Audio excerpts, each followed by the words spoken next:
I believe it was like in September 1988. It was kind of a nice, hot, sunny day like this, the end of summer. And Chris and Kurt and Chad and Tracy came up in their old white van from Tacoma. Chris and his girlfriend Shelly lived in Tacoma then, and Tracy and Kurt lived in Olympia. And so they drove up to Seattle, and I lived in an artist co-op, and they came there to visit me, and then they picked me up, and we drove back to Tacoma to shoot pictures next to the Tacoma Narrows Bridge. And this photo is like one of the ones of Kurt next to the Tacoma Narrows Bridge. And I think you filmed 3 from that photo session. The orange one, which is color infrared and has a more fisheye lens, and then the solarized one are also from that day.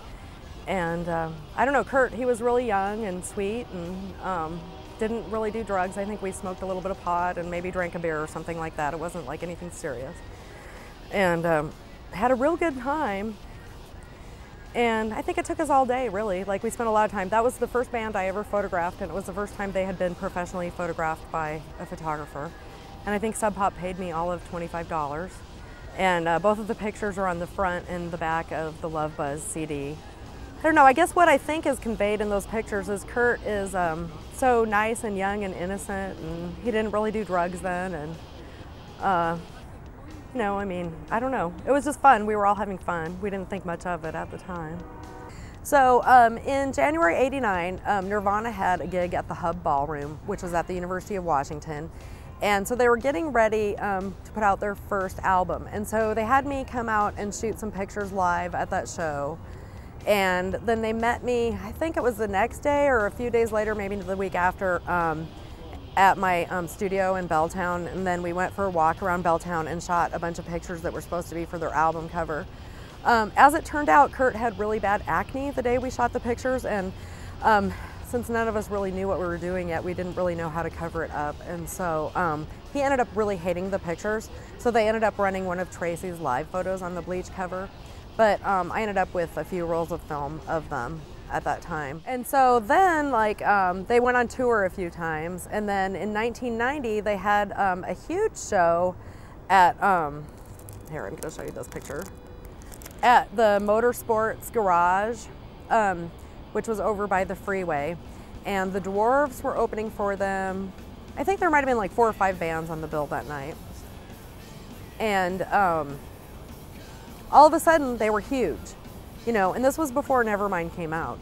But I guess Bleach had gotten pretty popular, especially locally. And compared to like the shows like a year before where there was, like I say, maybe 20 people or less at the show, like this time the hall was big and it was completely packed. And there was kids stage diving and it was like wild. And then Dylan, Kurt's like really close friend, came and got me in the audience and gave me his backstage pass, because that was the first time you actually needed a pass to get backstage. Before, you could just walk back there like it wasn't a big deal. And so he came and got me and he gave me his pass and he said, go up on the stage and stay right here. You want to get some photos of this. And then when Kurt came out, he said, save some pictures for the end. I'm going to do something fun. And as it turned out, he smashed his guitar. That was like the first time he smashed his guitar and stuff. It wasn't actually his real guitar. Like, he had like a real one that he was playing, and then on the last couple songs he switched to like this other guitar. But eventually, like, he kept on smashing it and gluing it back together for every show and stuff. And it was pretty fun. And I don't know, I like that show because it was wild. There were so many kids there. And oh, also there was like a bunch of other photographers. Like, there was a couple of the English guys, because I think they just, they named it grunge, and they had announced that it was cool. And so there was all these like English people coming over because it was getting really popular in England before it got popular in the United States. And so I don't know, I guess that was really fun. I mean, it was a fun night. Well, I think the big story that I've heard, and Kathleen actually told me this story, so I know it's true, I've also read it, is that Kurt and Tracy had this apartment down on Pear Street in Olympia. And Tracy worked, and Kurt was sort of, didn't really work, or he'd work for like 2 weeks and then quit or something. And so anyways, it was his job to sort of stay home and take care of things since Tracy was working. And Kurt hung out with a lot of women. I mean, a lot of really smart, intense women. And they were hanging out, and their whole room was covered in graffiti and stuff. Like, they were sticking things up on the wall and writing things on the wall. And Kathleen wrote "Kurt Smells Like Teen Spirit" on the wall, and then I guess that sort of evolved into that song. Well, apparently Teen Spirit is a kind of deodorant, But Kurt didn't know that, and so he went from there. I think like a lot of their philosophy and a lot of the interviews that I see of him where he's talking about politics and stuff are very influenced by that group of people and the whole sort of thought process that was going on in those days. I love Nirvana, their music, and I'd been into punk rock for about 10 years before that, or 12 years before that. And so we all called ourselves punk rockers in those days, and Nirvana considered themselves a punk band. They only got labeled grunge like later on, a couple of years later after that. And we all basically always considered ourselves punk. Of course, I loved the mix of pop and, you know, the harsh reality or whatever music. Like, I think it was right after Nevermind came out, and I was asking him about some of the lyrics, because a lot of times, like, unless you have a really good stereo, you can't understand all the words on there, and my stereo wasn't so great, so I missed about half the words on there. They're kind of garbled, and sometimes I'd think he'd be saying one thing and it would really be something else, so I never found out till I looked at them years later. And I think some of the songs I knew were about friends of mine. Like, I know that About a Girl on the first record is about Tracy. And I know that, I can't think of the name of it, is about Dylan, about the boy who shoots his gun and he don't know what it means. And, you know, so I mean, there's like some things that just kind of ring true, but I mean, we were all kind of part of this artists, poets scene in Seattle and Olympia, and we all hung out with a lot of people that were doing like art and consider themselves artists. And so I just thought, you know, it was part of the same thing. I mean, Nirvana didn't stand out from the rest of people. I thought everyone was very talented and very interesting in that whole scene, and there was a lot of really smart people. And that's what was really cool about it, is we might have had no money, but we were all sitting around talking about the meaning of life and, you know, different conceptual ideas about things and stuff. And Nirvana is actually quite political in a lot of their song lyrics. Both Chris and Kurt have been involved in local politics here in Washington State, and I think now, 10 years later, Chris is actually still involved in local politics. He was considering a run for the lieutenant governor. That didn't actually happen this year, but maybe in 4 more years he'll do it.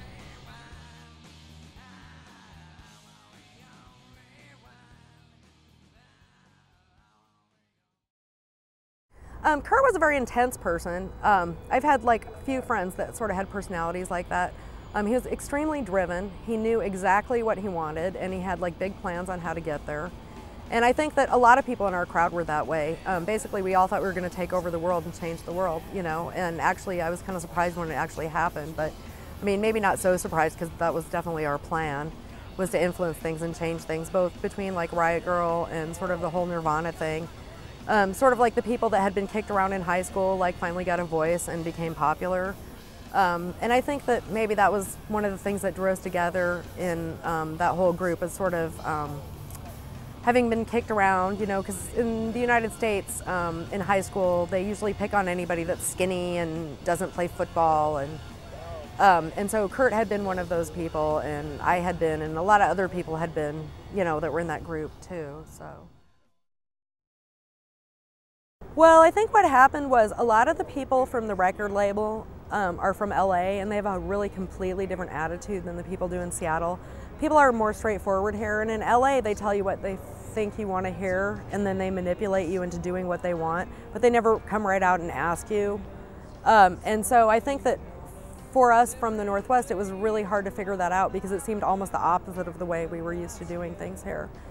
And it just, I think, you know, it made everyone uncomfortable, because like they were the kind of people that we never even had to talk to, you know. And then Kurt, to have them, all those people surrounding him, and then the thing is he had handlers, and they wouldn't let his old friends get backstage. Like, you had to be really cagey to run into him, or like he'd run into Courtney all the time, but then like he wouldn't go out that much because she was more social. And I think especially when he started getting into drugs and stuff, like he wouldn't go out hardly at all.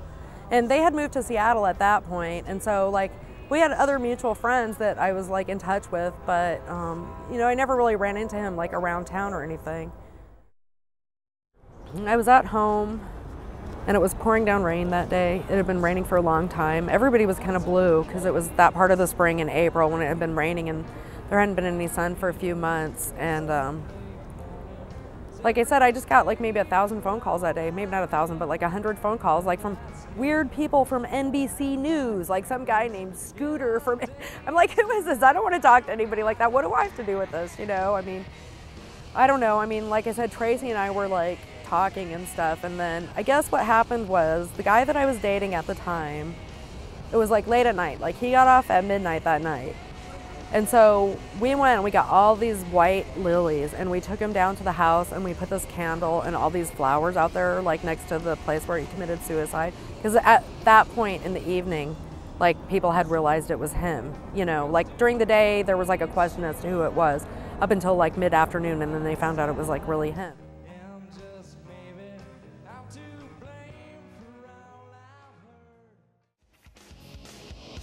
I think now, yes, I think their music will stand the test of time, and I still love it 10 years later. And a lot of the other bands from that time I never listen to anymore. I think that in Seattle, he's become part of the essence of the place. He's almost like one of our icons. He's like what people think about when they think about Seattle. And Coffee, Microsoft, and Kurt Cobain.